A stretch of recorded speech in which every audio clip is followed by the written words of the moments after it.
O sol de Pernambuco não conhece a gentileza. Ele nasce todos os dias com a fúria de um carrasco, derramando sobre nós um calor que castiga a pele e cega os olhos.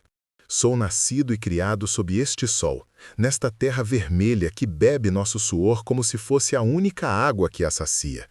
O canavial se estende até onde a vista alcança, um mar verde e infinito de lâminas afiadas que cortam as mãos e a alma.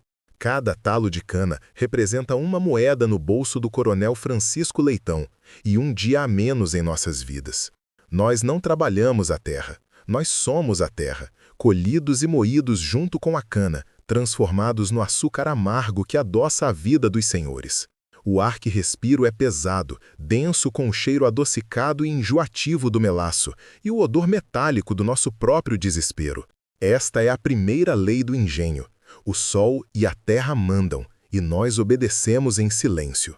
O som que rege nossas vidas é o da moenda, um gemido metálico e constante que começa antes do amanhecer e só se cala na escuridão profunda da noite. É uma música fúnebre que nos lembra a cada volta da engrenagem que somos peças de uma máquina que não para, que não descansa, que nos consome sem piedade. Mas há outro som, mais agudo e terrível, que corta o ar e silencia até mesmo o lamento da moenda, o estalo do chicote. Quando ele canta, todos os corpos se enrijecem. Não importa se a pele rasgada é a nossa ou a de um irmão, a dor é coletiva, um eco que reverbera em cada um de nós. Aprendemos a medir o tempo não pelas horas, mas pelo ritmo da moenda e pela frequência dos açoites. É um calendário de dor, onde cada dia é marcado pela sobrevivência, não pela vida. A Casa Grande se ergue como um fantasma branco no alto da colina, imaculada e soberana, com suas janelas escuras parecendo olhos que nos vigiam sem piscar.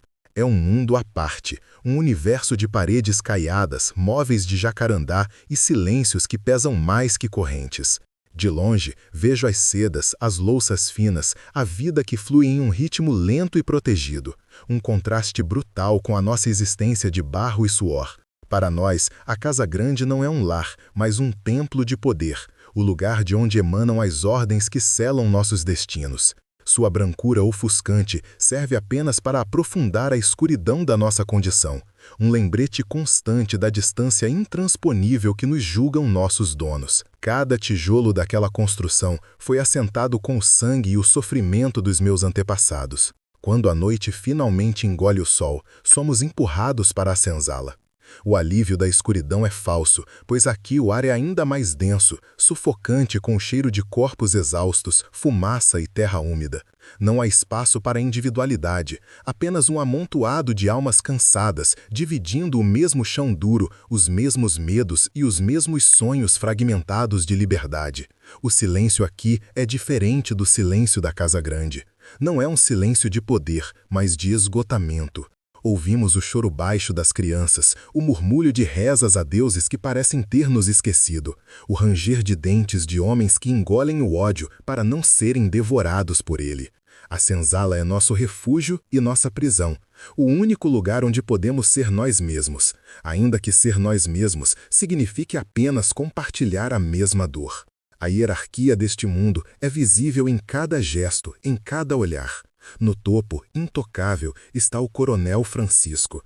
Sua presença é uma força da natureza, capaz de curvar espinhas e calar vozes apenas com sua aproximação. Seus pés nunca tocam a lama, seus sapatos de couro brilham, limpos pelo trabalho de outros. Abaixo dele, o feitor, um homem cuja alma parece tão rachada e seca quanto o couro de seu chicote. Ele é os olhos e as mãos do coronel, um cão de guarda que encontra prazer em sua tarefa de nos manter na linha. Nós, à base de tudo, aprendemos a ler os sinais. A contração de um músculo no rosto do feitor, a mudança no tom de voz do senhor. Somos forçados a uma vigilância constante, não apenas para evitar a punição, mas para sobreviver. Nossa humanidade é um segredo que guardamos a 7 chaves. A rotina é uma ferramenta de aniquilação. Acordamos na escuridão, comemos o pouco que nos dão, uma papa de farinha e água que mal sustenta o corpo, e marchamos para o canavial. O trabalho é brutal, repetitivo, desenhado para esvaziar a mente e quebrar o corpo. Cortar a cana, empilhar, carregar até a moenda. Repetir. Sob o sol inclemente, o corpo se torna uma máquina de dor. As mãos sangram, as costas queimam, os músculos gritam. Não há espaço para pensamentos, apenas para o movimento seguinte, o próximo golpe do facão. O dia se arrasta, uma eternidade de esforço e sofrimento. Ao final, exaustos, retornamos à senzala, onde o sono não é um descanso, mas um breve esquecimento antes que o ciclo recomece.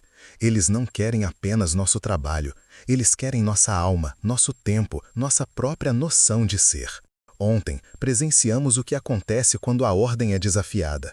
Amarraram Joaquim no tronco, no centro do pátio, para que todos vissem.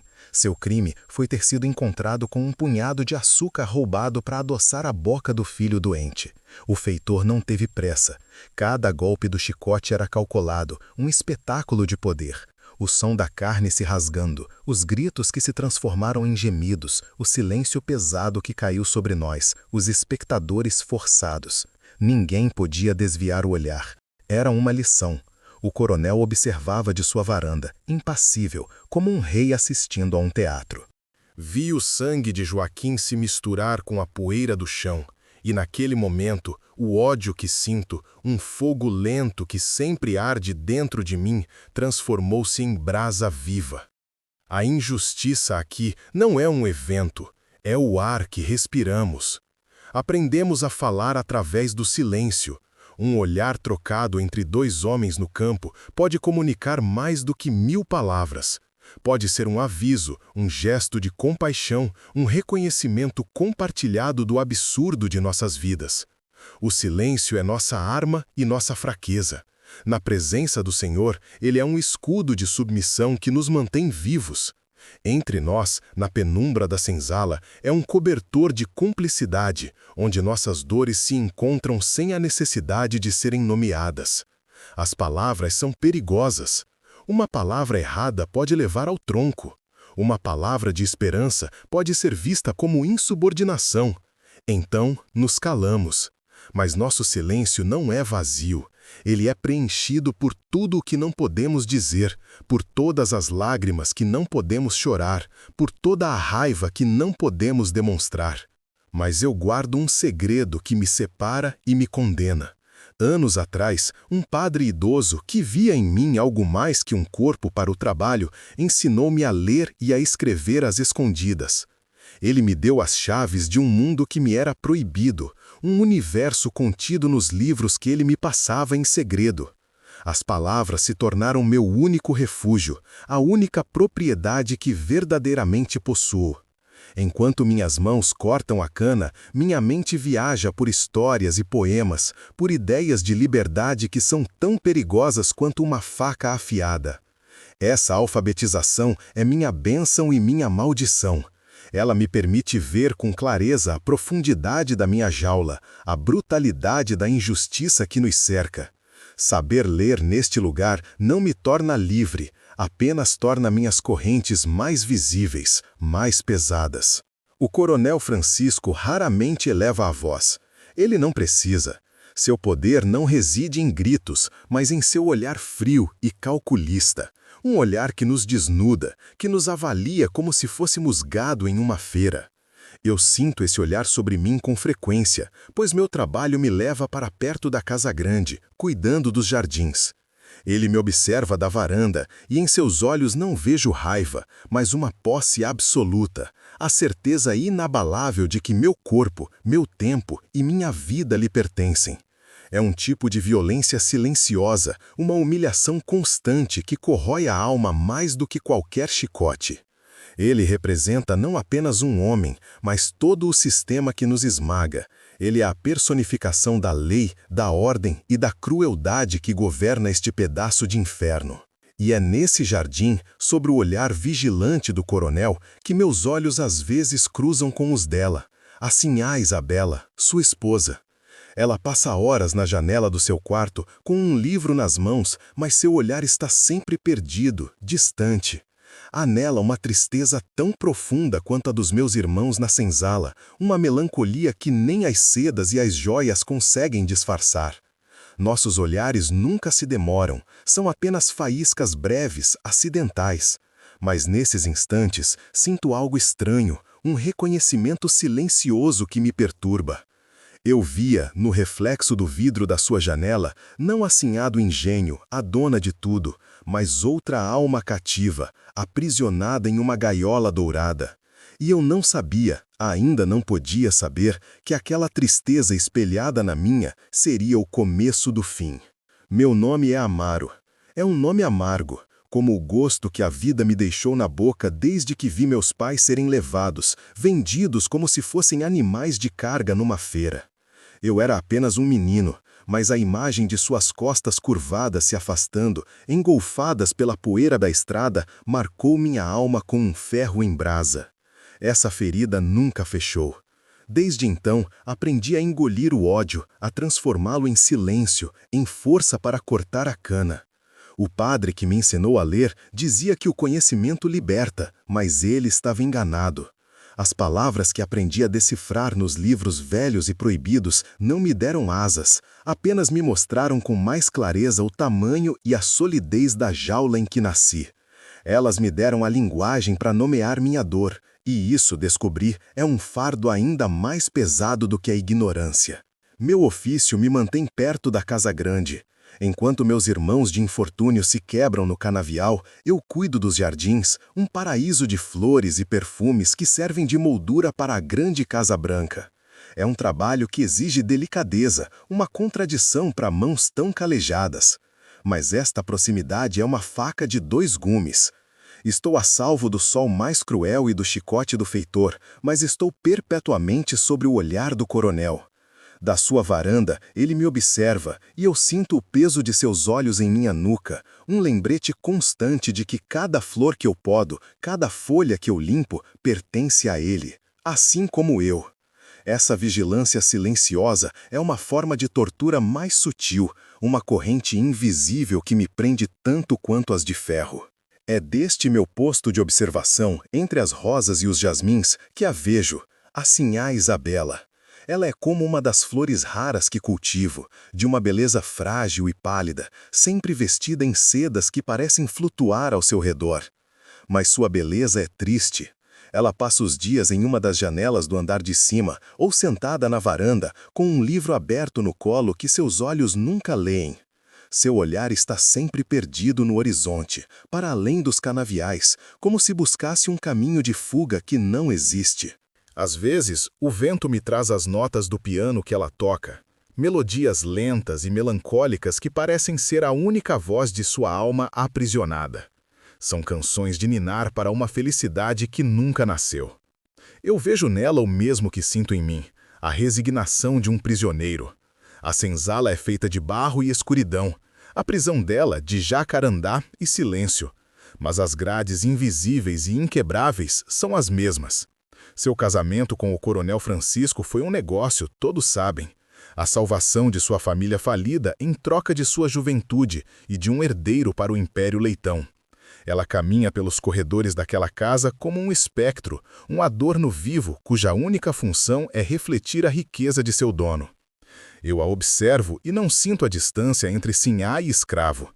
Sinto apenas o reconhecimento de outra alma acorrentada. E essa compaixão que brota em mim é perigosa, eu sei. É uma semente que não deveria germinar neste solo envenenado. O coronel Francisco Leitão é a personificação deste inferno. Ele não é um homem de gritos ou de gestos largos. Sua crueldade é fria, metódica, como o gotejar lento da água que fura a pedra. Ele caminha por suas terras com a certeza de um Deus, seus sapatos de couro sempre imaculados, pois ele nunca pisa na lama que nos consome. Seu poder não está na força de seus braços, mas no medo que seu nome inspira. Quando ele se aproxima, o ar se torna mais denso, as vozes se calam e até o zumbido dos insetos parece cessar. Ele é a lei, a ordem e a punição. Ele é o dono do sol que nos queima, da terra que nos esgota e dos corpos que habitamos. Em seus olhos, não somos homens, somos ferramentas, números em um livro de contas. Eu o vejo tratá-la da mesma forma. Em público, ele a exibe com um orgulho possessivo, um sorriso fino nos lábios que não alcança seus olhos de gelo. Ele a toca como quem lustra um troféu caro, um gesto que deveria ser de afeto, mas que é apenas uma afirmação de propriedade. Certa vez, na varanda, ele lhe entregou uma flor que eu havia acabado de colher. Vi o sorriso forçado dela, a maneira como seus dedos tremeram ao aceitá-la e o brilho de repulso em seus olhos, uma faísca que ela apagou em um instante. Naquele momento, eu compreendi que o chicote que fere nossas costas tem um irmão gêmeo, um chicote invisível que fere a alma dela, dia após dia, no silêncio opressor daquela Casa Branca. E entendi que o nosso sofrimento, embora de naturezas diferentes, nascia da mesma fonte tirânica. A tarde morria lentamente, sangrando um laranja doentio sobre os canaviais. O calor era uma presença física, um manto pesado que abafava os sons e tornava a respiração um esforço consciente. Eu podava as roseiras com uma lentidão calculada, cada corte preciso, cada movimento um disfarce para a vigilância que meus sentidos mantinham. Meus olhos, treinados para nunca se erguerem, varriam o chão, a terra, as raízes, qualquer coisa que não fosse a varanda da casa grande. Era lá que ela costumava sentar-se, um vulto pálido em meio à opulência silenciosa. Eu sentia sua presença como se sente a aproximação de uma tempestade, uma mudança sutil na pressão do ar. O silêncio que a cercava era diferente do silêncio do coronel. O dele era o silêncio do predador, o dela, o da presa. E naquele dia, o silêncio dela estava prestes a se quebrar, e eu, em minha ignorância, estava prestes a me tornar a causa e a consequência dessa fratura. Um baque surdo, o som de couro contra a pedra, cortou a monotonia da tarde. Ergui minimamente a cabeça, o suficiente para ver pelo canto do olho um pequeno livro de capa escura caído nos degraus de pedra que levavam ao jardim. Meu corpo inteiro se enrijeceu. A ordem natural das coisas era clara, eu não deveria ter notado. Meu mundo era da terra, das folhas, das ferramentas.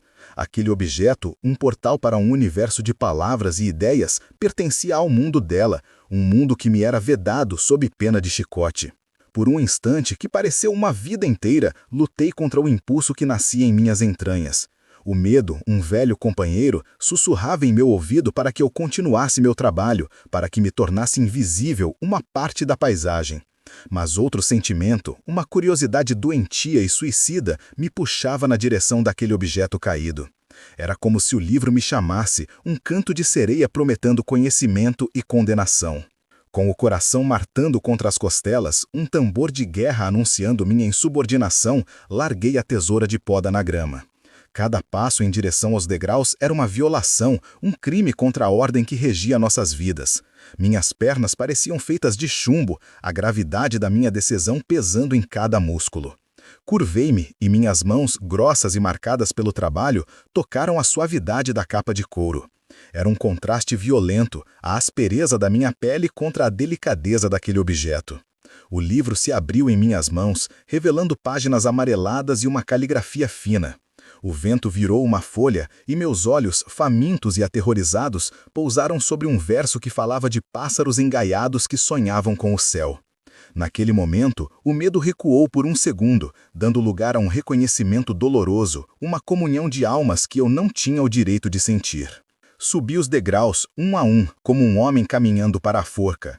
Mantive a cabeça baixa, os olhos fixos no livro em minhas mãos, oferecendo-o como um servo oferece uma bandeja. Eu podia sentir o olhar dela sobre mim, queimando minha pele, questionando minha audácia. O silêncio se esticou, fino e tenso como uma corda de viola prestes a arrebentar. Ela não se moveu para pegar o livro. Então, em um ato de loucura que até hoje não consigo explicar, minha voz, enferrujada pelo desuso, escapou de meus lábios. Li em um sussurro o verso que havia visto. Minha alma é como um pássaro cativo que sonha com o voo que nunca teve. As palavras pairaram no ar pesado entre nós, uma confissão, uma ponte frágil e perigosa construída sobre um abismo de raça, classe e poder. O mundo pareceu parar de girar, esperando a sentença que certamente viria.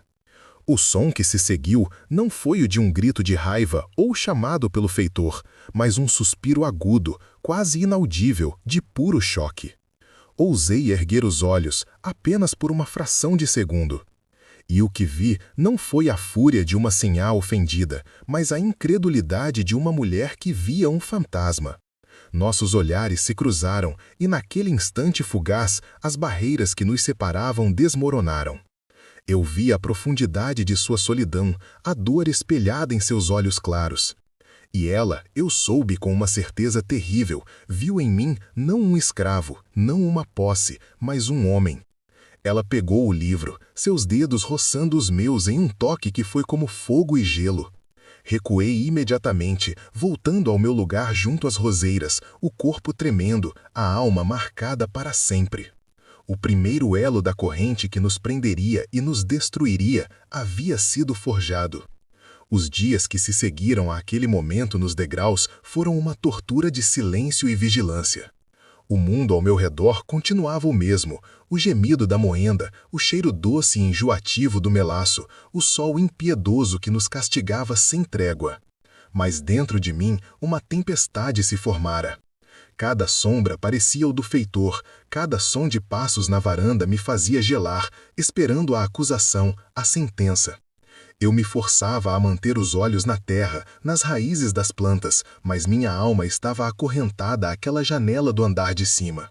Revivia em minha mente incessantemente o toque de seus dedos nos meus, um contato tão breve e tão perigoso que parecia ter me marcado a ferro, uma queimadura que doía e ardia com uma mistura de pânico e uma estranha, suicida esperança. O medo não era mais um companheiro constante, ele havia se tornado o próprio ar que eu respirava, e cada inspiração era um risco calculado. Não foi mais o acaso que guiou nossos encontros, mas uma cumplicidade silenciosa, uma coreografia perigosa, executada à vista de todos, mas invisível para eles. Ela passava a aparecer na varanda com mais frequência, sempre com um livro, sempre com o olhar perdido. Eu, por minha vez, encontrava motivos para trabalhar no canteiro de flores mais próximo, onde o perfume dos jasmins parecia criar uma barreira frágil entre nossos mundos.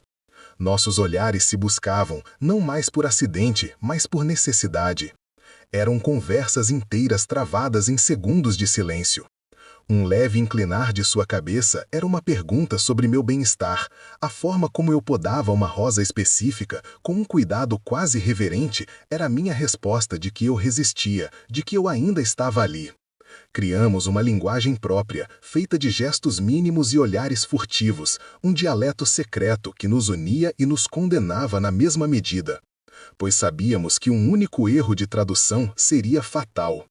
A primeira palavra veio dias depois, sussurrada no ar úmido do fim de tarde, perto da pequena capela do engenho. Eu aparava as trepadeiras que cobriam as paredes caiadas quando ela passou, como se buscasse um refúgio para suas preces. Sua voz, quando me chamou em um murmúrio, era tão baixa que pareceu um pensamento meu. Ela me perguntou sobre o livro, sobre os poemas, sobre como eu havia aprendido os segredos das letras, um privilégio que para os meus era uma heresia. Minha garganta estava seca, as palavras presas como pedras. Contei-lhe do velho padre, de suas lições na penumbra da sacristia, de como as palavras eram meu único pedaço de céu em um inferno de terra e cana. Falei pouco, com a cabeça baixa, mas cada palavra era uma confissão, uma entrega de minha única posse, meu segredo mais profundo, nas mãos da mulher que poderia, com um simples gesto, me destruir. Ela, em troca, me ofereceu um pedaço de sua própria prisão. Contou-me com a voz embargada por uma tristeza antiga sobre o silêncio da casa grande. Um silêncio que não era de paz, mas de ausência. Descreveu os jantares longos e mudos com o coronel, onde o único som era o tilintar da prata contra a porcelana, e cada garfada era um lembrete de sua solidão. Falou do piano como seu único confidente, de como suas teclas eram as únicas que ouviam a verdade de sua alma. Naquele momento, sob a sombra da capela, as sedas de seu vestido e os trapos sujos da minha roupa perderam o significado. Eu não via a Sinhá, a dona de tudo. Eu via uma mulher, cuja dor, embora nascida no luxo, era tão real e tão profunda quanto dos meus irmãos que sangravam no canavial. E a compaixão que senti por ela foi um laço que se apertou em meu peito, um sentimento perigoso que me fazia querer protegê-la de um mundo que eu mesmo não podia enfrentar. Em um de nossos encontros fugazes, ousei compartilhar com ela uma lasca da minha própria escuridão. Não falei das grandes violências, do chicote ou da fome, pois essas eram as marcas visíveis da minha condição. Falei-lhe de algo mais íntimo, da memória que me assombrava nas noites mais longas na senzala. A canção de ninar que minha mãe cantava para mim. Uma melodia que eu mal conseguia recordar, mas cujo sentimento de perda me rasgava por dentro. Contei-lhe como, às vezes, eu tentava cantarolar os fragmentos que me restavam, apenas para sentir o gosto de cinzas em minha boca. Ao confessar aquela fraqueza, aquela ferida invisível, eu me despi diante dela de uma forma que nenhum açoite jamais conseguiu. E em seus olhos vi não a pena de uma senhora por seu escravo, mas o reconhecimento de uma alma que também conhecia a linguagem da perda e do que jamais poderia ser recuperado. O perigo que nos cercava se materializou em uma tarde cinzenta. Estávamos perto dos estábulos, escondidos pela estrutura de madeira e pelo cheiro forte de feno e animais. Uma troca de livros era o pretexto. Nossas mãos se tocaram por um instante a mais que o necessário. Um calor que se espalhou por meu corpo como um veneno doce. Foi quando ouvimos o som de cascos e a voz do coronel, ríspida, chamando pelo feitor. Ele voltara mais cedo. O pânico nos paralisou. Em um movimento rápido e silencioso, ela se escondeu mais fundo na sombra do estábulo, e eu me fingi ocupado com um feixe de capim. Meu coração batia tão forte que eu tinha certeza de que ele podia ouvi-lo.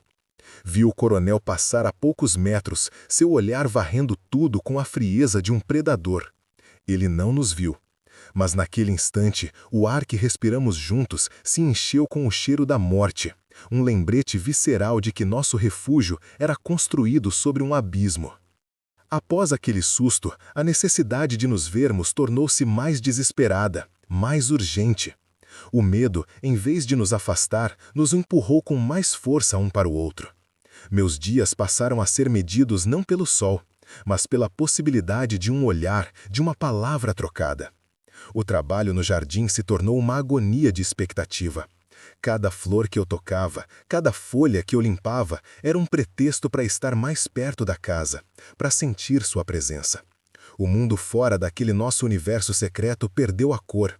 A comida não tinha gosto, o sono não trazia descanso. Eu havia me tornado dependente daquela conexão, como um homem sedento depende da água. Era uma doença, uma febre que me consumia por dentro. E eu sabia que não havia cura. Eu não buscava mais apenas a partilha da dor. Eu buscava a presença dela como a única prova de que minha alma ainda estava viva. Em um gesto de loucura, deixei para ela uma camélia branca sobre o banco de pedra onde ela costumava ler. Uma flor que, segundo um dos livros de poesia, simbolizava a beleza perfeita e a alma entregue. Passei o resto do dia em um tormento de arrependimento, certo de que havia ido longe demais, de que havia assinado minha própria sentença de morte. No dia seguinte, a flor não estava mais lá. Meu coração afundou. Mas então, à tarde, eu a vi na varanda, e presa em seus cabelos, desafiando o mundo, estava a minha camélia branca. Foi a resposta mais corajosa e mais terrível que ela poderia me dar. Naquele momento, entendi que ela também havia cruzado a linha, que também estava disposta a arriscar tudo por aquele sentimento que não ousávamos nomear. Nossos encontros se tornaram mais audaciosos, movidos por um anseio que já não se contentava com palavras e olhares. Uma noite, a chuva forte serviu de álibi e cobertura. Encontrei-a na pequena estufa de orquídeas, um lugar quente e úmido, saturado com o perfume exótico das flores. A luz da lua, filtrada pelo vidro embaçado, a envolvia em um brilho fantasmagoro. Estávamos tão perto que eu podia sentir o calor de sua pele, ver as gotas de chuva presas em seus cílios. O desejo de tocá-la era uma força física, uma dor em meu peito. Minha mão se ergueu, trêmula, e meus dedos calejados pairaram a centímetros de seu rosto. Nossos olhos se prenderam, e o mundo inteiro se resumiu a aquele espaço minúsculo, carregado de eletricidade. O que havia entre nós já não era apenas empatia ou consolo. Era uma fome, uma necessidade primordial de conexão que desafiava a razão, a lei e o próprio Deus. Eu sabia, com uma clareza terrível que o conhecimento me dera, que aquele caminho só podia levar à destruição. Cada encontro secreto era um prego a mais em meu caixão. Eu olhava para as minhas mãos, enegrecidas pela terra e pelo trabalho forçado, e depois para ela, pálida e etérea como uma aparição de outro mundo. Éramos uma impossibilidade, uma heresia contra a ordem natural das coisas. Mas a ideia de voltar à escuridão de antes, de viver novamente em um mundo onde sua existência era apenas a de uma senhá distante na janela, era uma forma de morte mais lenta e mais cruel do que o chicote do feitor. Naquele refúgio frágil que construímos, eu havia provado pela primeira vez na vida o que era ser visto como um homem. Eu sabia que cada passo nos aproximava do abismo, mas pela primeira vez em minha vida, eu não estava mais sozinho em minha queda. A noite em que tudo mudou desceu sobre o engenho com a promessa de uma tempestade. O ar estava parado, elétrico, denso com a umidade que antecede o dilúvio. Cada folha de cana parecia reter a respiração, esperando. Eu também esperava, escondido nas sombras do velho engenho desativado, um esqueleto de madeira e ferro corroído pela ferrugem e pelo tempo. O cheiro de melaço seco e poeira antiga impregnava minhas narinas, o fantasma do trabalho de gerações de homens como eu. Ela havia me mandado um sinal, um lenço branco deixado sobre a fonte do jardim, um convite mudo que era ao mesmo tempo uma súplica e uma condenação. Ir até ali não era uma escolha, era o fim de um caminho que eu já trilhava há muito tempo, um passo final em direção ao abismo que nos chamava. O medo era uma criatura viva em meu peito, mas a ideia de não ir, de deixá-la esperando naquele silêncio, era uma agonia ainda maior. A tempestade dentro de mim era mais violenta que a que se formava no céu. Ela surgiu da escuridão como uma aparição, um vulto pálido envolto em um xale escuro. O luar fraco, que atravessava as frestas do telhado quebrado, iluminava a ansiedade em seu rosto, a beleza trágica de uma flor destinada a murchar antes do tempo. Ficamos em silêncio, a uma distância que era ao mesmo tempo segura e insuportável, ouvindo apenas o som de nossas respirações e o cricrilar dos grilos lá fora. Então, eu dei um passo, e outro. Cada movimento era pesado, como se eu arrastasse as correntes que não se viam. Ergui minha mão, um gesto lento e aterrorizado. Meus dedos, grossos e marcados pela terra, tocaram a pele de seu rosto. Era a primeira vez. O contraste foi um choque que percorreu meu corpo inteiro, a aspereza da minha vida contra a suavidade da sua prisão dourada. Naquele toque, todas as barreiras de raça, de posse e de mundo se dissolveram em nada. Éramos apenas um homem e uma mulher, e naquele lugar, naquele momento, essa era a maior heresia de todas. O primeiro trovão rolou ao longe, um presságio sombrio, e foi como se o céu nos desse permissão. Ela se inclinou para o meu toque, fechando os olhos, e o suspiro que escapou de seus lábios foi o som da rendição. Nossos rostos se aproximaram, e o beijo que se seguiu não foi de paixão, mas de desespero. Era um afogamento, a colisão de duas solidões, a fusão de duas dores que até então não tinham nome. Tinha o gosto salgado de lágrimas que não sabíamos quem derramava, e o calor de uma febre que nos consumia por dentro. Não havia mais palavras, não havia mais poemas, apenas a linguagem crua e primordial do corpo, uma confissão de tudo o que o silêncio havia guardado. Cada segundo era roubado, cada carícia era um crime. O mundo lá fora, com seus feitores, seus coronéis e seus chicotes, deixou de existir. Naquele instante, nosso universo era apenas aquele chão de terra batida, sob um teto que desabava, e nós éramos seus únicos e condenados habitantes. A chuva desabou lá fora, uma cortina de água que lavava o mundo e abafava os sons de nossa transgressão. Na penumbra do velho engenho, nos entregamos um ao outro com a urgência de quem sabe que não haverá um amanhã. Não foi um ato de amor sonhado nos livros de poesia, mas um ato de humanidade desesperada. Foi um desafio silencioso a Deus e ao diabo, a reivindicação de nossos corpos como nosso único território livre. Em seus braços, eu não era o escravo Amaro, a propriedade do coronel. Eu era um homem, e ao me acolher, ela não era a sinhá Isabela, o adorno da casa grande. Era uma mulher. Nossos corpos se tornaram um refúgio e um campo de batalha, onde o prazer e a dor se misturavam de forma indistinguível. Naquele chão sujo de história e sofrimento, plantamos a semente de nosso amor e de nossa ruína, um fruto que sabíamos que nasceria marcado pela tragédia, regado com o sangue que mais tarde ou cedo seria derramado. Quando a tempestade passou, deixando para trás apenas o cheiro de terra molhada e um silêncio pesado, a realidade retornou com a frieza de uma lâmina. Eu a observei dormir por um instante, seu rosto sereno na luz fraca. E o terror me invadiu com uma força avassaladora. O medo que eu sentia não era mais por mim, era por ela. Aquele ato, aquela entrega, não nos havia libertado. Havia nos acorrentado um ao outro de uma forma definitiva e fatal. Cada marca de meus dedos em sua pele era uma prova do crime. Cada lembrança daquela noite era uma testemunha que nos levaria ao tronco. Eu a havia arrastado para o meu inferno, e a brancura de sua pele não a salvaria da escuridão que agora nos envolvia. Naquele momento, com a certeza gelada que se instala na alma após a catástrofe, eu soube. Não havia mais fuga possível. O que aconteceu depois não seria uma punição, seria um extermínio. E nós mesmos havíamos acendido o fogo que nos consumiria. As semanas que se seguiram àquela noite de tempestade trouxeram uma calmaria enganosa, a quietude que precede o desastre. O mundo do engenho continuou em seu ritmo brutal, mas algo em Isabela havia mudado. Eu a observava de longe, do meu posto no jardim, e via uma nova fragilidade em seus gestos, uma palidez em sua pele que as sedas coloridas não conseguiam mais disfarçar. Seus olhos, que antes buscavam os meus com uma cumplicidade desesperada, agora me evitavam, varrendo o horizonte como se procurassem uma rota de fuga que nem a loucura poderia conceber.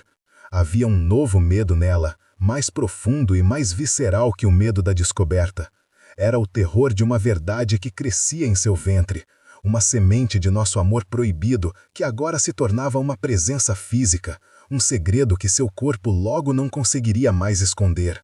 Cada dia que passava era um grão a menos na ampulheta de nossa existência, e o silêncio entre nós já não era de cumplicidade, mas de pânico compartilhado. Conseguimos nos encontrar uma última vez, na penumbra da capela, onde o cheiro de velas e incenso antigo parecia um presságio de nossa própria missa fúnebre. Foi ali que ela confirmou, com a voz embargada, o que seus olhos já me diziam. As palavras foram um sussurro, mas ecoaram em minha alma como o estalo do chicote. Um filho, nosso filho. Por um instante delirante, uma alegria selvagem e suicida tentou brotar em meu peito. A ideia de ter criado vida, de ter deixado uma marca neste mundo que não fosse a de um escravo. Mas a realidade, fria e implacável, esmagou esse sentimento no nascedouro. Olhei para minhas mãos, calejadas e sujas de terra, e imaginei-as tocando meu próprio filho, um herdeiro de correntes e sofrimento. A criança não era uma promessa de futuro, era nossa sentença de morte assinada e selada, a prova viva e irrefutável de um crime para o qual não havia perdão, nem neste mundo, nem no próximo. O dia do juízo final não chegou com gritos, mas com um silêncio sepulcral. Isabela foi chamada aos aposentos do coronel ao meio-dia. Do jardim, eu vi a porta fechada de seu escritório como o portão do inferno. Esperei. O sol castigava minhas costas, mas o frio em meu estômago era de inverno. Cada minuto se arrastava como uma eternidade de agonia. Eu esperava o som da violência, o grito dela, o chamado pelo feitor, a convocação para o tronco. Mas a casa grande permaneceu em um silêncio absoluto, um silêncio denso e antinatural que parecia absorver todos os outros sons do engenho. A moenda continuava seu lamento metálico, os pássaros cantavam nas árvores, mas daquela casa não vinha nada. E eu compreendi, com um terror que paralisou meu sangue, que a ausência de fúria era a pior fúria de todas. Ele sabia, e a punição que ele arquitetava em sua mente doente seria muito mais terrível do que uma morte rápida e limpa. Naquela noite, durante o jantar, a natureza de nossa tortura foi revelada. Eu servia à mesa, um fantasma treinado para ser invisível, quando o coronel Francisco se levantou. Com um sorriso que não tocava seus olhos de predador, ele anunciou a todos os presentes a notícia de que seria pai, que a linhagem dos Leitão seria finalmente assegurada. Ele pousou a mão sobre o ventre de Isabela com uma ternura calculada, um gesto de posse que era uma profanação. Vi o corpo dela se enrijecer, o terror em seus olhos disfarçado por um sorriso forçado que era uma máscara de dor. E então, os olhos do coronel encontraram os meus, do outro lado da mesa. Naquele olhar, eu vi tudo. Não havia ódio, apenas um triunfo sádico, o prazer de um Deus que brinca com o destino de suas criaturas. Ele não iria me matar, ele iria me forçar a viver, a assistir, a ser uma testemunha diária de sua vitória. Naquele instante, desejei o chicote, o ferro em brasa, qualquer coisa que não fosse aquela agonia lenta e requintada. No dia seguinte, fui chamado à varanda. O coronel Francisco me esperava, impassível, com um copo de conhaque na mão. Ele não me acusou de nada. Pelo contrário, elogiou minha dedicação, meu trabalho silencioso. E então, ele me deu minha sentença. Com a gravidez de risco da Sinhá, ele disse, ela precisaria de um protetor constante, uma sombra que garantisse sua segurança e bem-estar. E essa sombra, ele decidiu, seria eu. Eu deveria acompanhá-la em seus passeios, garantir que nada lhe faltasse, estar sempre por perto. E quando a criança nascesse, essa minha honra se estenderia ao herdeiro. Eu seria o guardião do meu próprio filho, o escravo encarregado de proteger a criança que seria ensinada a me ver como um objeto, como sua propriedade. Ele me acorrentava a ela e a nós dois, a criança, não com ferro, mas com os laços de um amor que ele havia transformado na mais cruel das armas. A porta da jaula não havia se aberto, ela havia apenas tornado o mundo inteiro. Os anos que se seguiram foram uma obra-prima de crueldade, uma tortura esculpida lentamente, dia após dia. O menino, a quem deram o nome de Inácio, nasceu com os olhos claros de sua mãe e uma vitalidade que contrastava com a mortalha de silêncio que cobria a casa grande. Fui forçado a me tornar sua sombra, o guardião silencioso de meu próprio sangue. Eu o ensinei a segurar as rédeas de pônei, a reconhecer os pássaros pelo canto, a encontrar as frutas mais doces no pomar. Cada risada dele era uma faca em meu peito. Cada vez que sua mão pequena e confiante segurava a minha, era um veneno doce que me matava por dentro.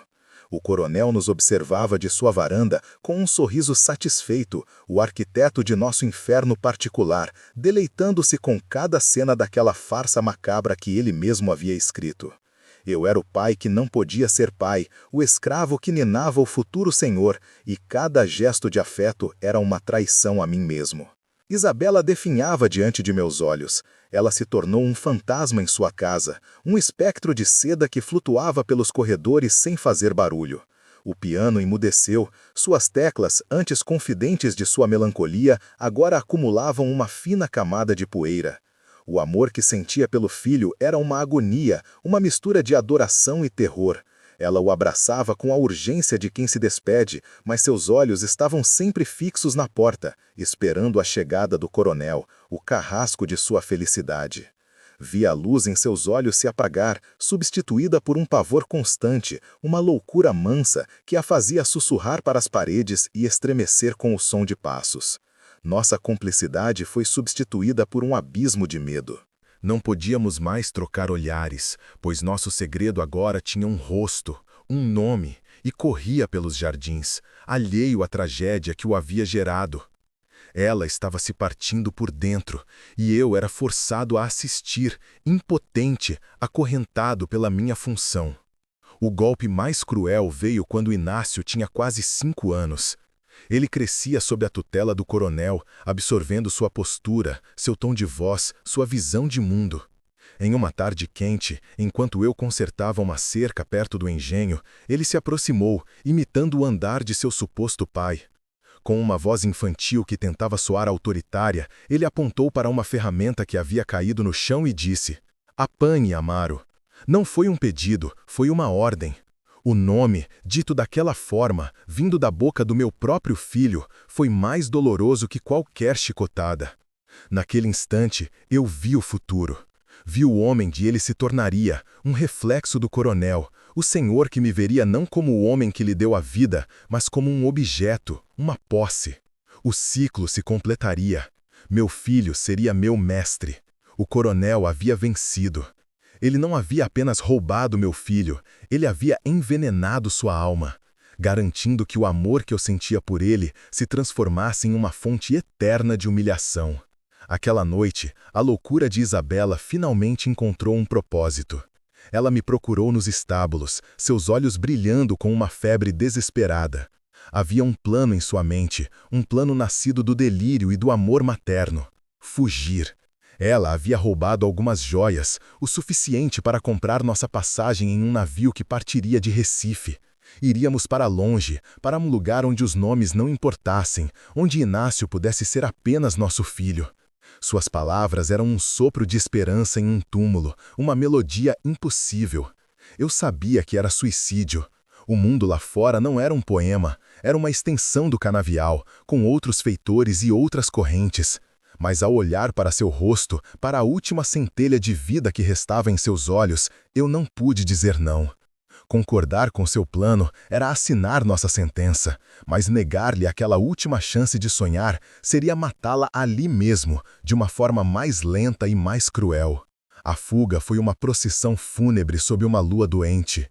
Isabela carregava Inácio adormecido e eu levava um pequeno saco com nossas parcas provisões. Cada estalo de um galho sob nossos pés soava como um tiro, cada pio de coruja era um alarme. O canavial, que antes fora testemunha de nosso amor, agora era um labirinto escuro que parecia querer nos engolir. Estávamos quase nos limites da propriedade quando as tochas surgiram, cercando-nos como uma matilha de cães infernais. O coronel Francisco estava lá, a cavalo, sua silhueta recortada contra o fogo. Ele não gritou. Apenas nos olhou com uma calma terrível, um sorriso de desprezo brincando em seus lábios. Ele sabia. Ele sempre soube. Ele nos permitiu sonhar, nos permitiu dar os primeiros passos em direção à liberdade, apenas para tornar a queda mais dolorosa, o esmagamento de nossa esperança mais completo e definitivo. O silêncio que se seguiu foi o som do fim do mundo. A punição final não foi para meu corpo, mas para a minha alma. No dia seguinte, fui levado ao pátio. Isabela, sedada e amarrada em uma cadeira na varanda, foi forçada a assistir. Inácio, confuso e assustado, estava ao lado dela. O coronel anunciou a todos que a sinhá havia tido um surto de loucura, tentando fugir com o filho, e que eu, o escravo fiel, havia tentado impedi-la. Por minha lealdade, eu não seria punido. Eu seria vendido para as minas de um lugar distante, de onde ninguém jamais retornava. Vi o momento em que a compreensão atingiu Isabela, um grito mudo rasgando sua garganta.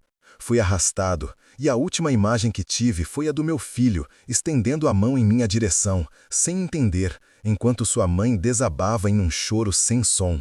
Fui acorrentado a outros homens e levado para longe, deixando para trás o som da moenda, o cheiro de melaço e os destroços de tudo o que um dia ousei amar. Agora, acorrentado no porão de um navio, com o cheiro de morte e desespero como meu único companheiro, eu refaço essa história em minha mente. Não sei o que foi feito de Isabela. Talvez a tenham trancado em um quarto para sempre, uma louca para o mundo.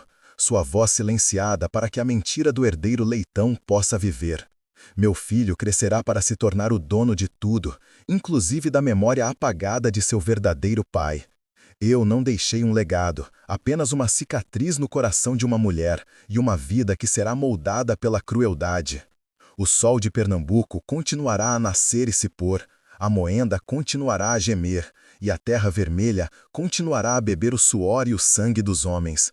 Minha história é apenas uma gota nesse oceano de dor.